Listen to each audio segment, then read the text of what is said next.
very excited to be here. Thank you for having me. So yes, my name is Elizabeth Ritchie. I'm an immigration attorney in Tallahassee where I practice employment-based immigration. And today I'm going to briefly tell you about how you can protect your company and attract foreign talent with some creative solutions for visas. So first I'm going to talk to you about the infamous Form I-9. Talk about audits, how to negotiate fines and fees and protect your company. So the Form I-9 verifies an employee's identity and eligibility to work, and one must be on file for each employee regardless of immigration status. So that means if you're an employee, you need to have an I-9 on yourself. Employers cannot dictate what forms of identification are used. In other words, you can't say, I only will accept a US passport. Now, McDonald's in Texas was just fined heavily for doing exactly that in violation of that rule. So in this context, you have to treat all employees the same way. In other words, if you make copies of one employee's documents, you make them for everyone. If you don't make copies for one employee, you make them for no one. Identity and work documents must be US issued. I see people all the time with Mexican passports and Guatemalan passports. The documents have to all be US issued, and they have to reasonably appear real. But if you're presented with a document that appears real, for example, but it says it's for a 65-year-old man, and it's a young woman giving it to you, you have constructive knowledge, right, that it's not real and there's a problem. The I-9 is deceivingly simple. It's only 4 pages. The instructions are 20 pages.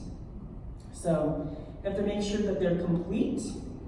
And the biggest problem I see is confusion with the columns. So it's either you complete column A or B and C. It's not A, B, and C. It's not A, B, or A and C. It's just A or B and C. The second biggest problem I see is that the immigration status at the top of the second page is completed with words. It has to be a number that coincides with the status on the first page of the form. Spanish speakers can use the Spanish form as a guide only. The Spanish form is only for workers who are conducting work in Puerto Rico. So they can use the Spanish version as a guide, but they must complete the English version. Failure to complete an I-9 or complete it correctly can result in heavy fines and even criminal penalties. So to avoid that, your HR departments should do regular self-audits, and your HR reps should be very familiar with ICE's Handbook for Employers. It's free and it's downloadable at ice.gov. I highly recommend you do that, because ICE is going to take 5 factors into consideration about whether to fine you. And those are the size of the business, your good faith to comply, seriousness of violations, whether the violation involved unauthorized workers, and history of previous violations. As you probably know, the I-9 has an online component called E-Verify. Enrollment is optional and might also be used as a way to market. You can market yourself to consumers who want to make sure that they're doing business with a business that hires only authorized workers. So what do you do if ICE comes to your workplace? They can come with a notice of inspection, and your I-9s will have to be turned over in 3 days. If violations are found, you may not know for months or even years. But ICE can issue you notice of suspect documents or notice of technical or procedural failure, and it should be taken very seriously. I had a mom and pop business in this industry, in this area, a couple of years ago. They were fined $199,000 for I-9 violations. We were able to negotiate it down, got 20% taken off, interest-free payments over 4 years, but that was the best case scenario. Some ICE officers will conduct a raid rather than give you a notice. ICE agents are free to enter any public area of your workplace, but they do have to have a valid search warrant or your consent to enter non-public areas. I'm going to say that again. ICE agents are free to enter any public workplace or any public section of your workplace unless they have a warrant or your consent. It's also very important to know that employees have rights in that context. They have the right to remain silent, and they also have the right to an attorney. 2 restaurants in Oklahoma were recently raided on September 4th. ICE went in and demanded ID from everyone, including the owners, and they detained everyone who did not have on their person proof that they were eligible to work. I don't come to work every day with my passport, so I would have been detained. I imagine you don't take that documentation with you either. So I would have been detained, and then I would have called my lawyer if that had happened to me. I have some of these brochures out at registration about ICE at the workplace and what your rights and responsibility are as employers. They're at reception if you would like a copy. An ICE agent once told me that their tips come from disgruntled former employees and competitors. So let's move away from protection real quick and talk about some creative solutions to maintaining a legal foreign workplace. Because the H-1B is dying, immigration is denying about half of all H-1B visas. They are denying almost all managers, frontline supervisors, and chefs. So I have a couple of quick workarounds for you.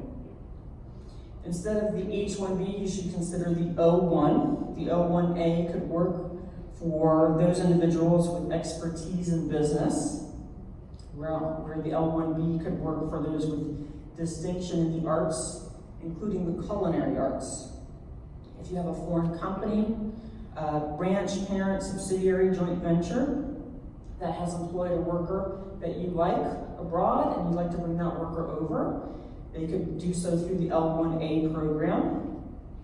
That's for executives and managers. L-1B is for specialized workers. I love the L-1A because it converts to the green card after a year. And L-1s do not require expertise or distinction the way those do. Many companies who are having trouble with it, specialized workers or managers, will open a branch or subsidiary abroad. They'll employ those workers for a year and then bring them over under this program. Deloitte is famous for doing that. For your extraordinary and exceptional aliens, like concept artists or golf course designers, they may be able to file for green cards for themselves without your sponsorship under what's known as the EB-1 or EB-2 program. EB-1 is currently backlogged, but EB-2 is current, which means that for most aliens other than Chinese and Indians, they can file for a work authorization and get it about 100 days. And these are great for highly talented aliens who are independent contractors. And again, they don't require your sponsorship or investment.